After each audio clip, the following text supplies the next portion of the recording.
Αν σήμερα παγώσουμε τους μισθούς, θα παγώσουμε την αγορά. Αν σήμερα παγώσουμε τους μισθούς, θα παγώσουμε την αγορά.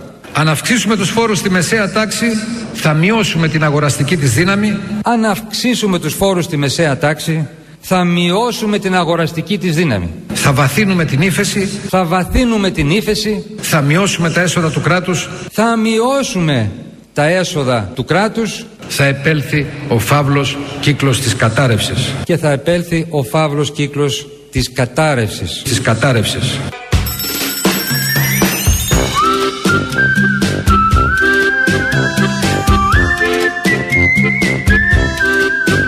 Γιώργο, προχώρα, άλλαξε τα όλα. Αντώνη, άλλαξε τα όλα.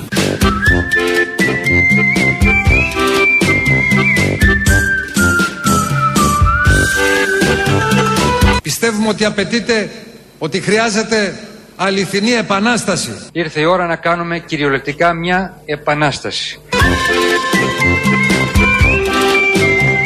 Την ονομάζω την επανάσταση του ανόητου.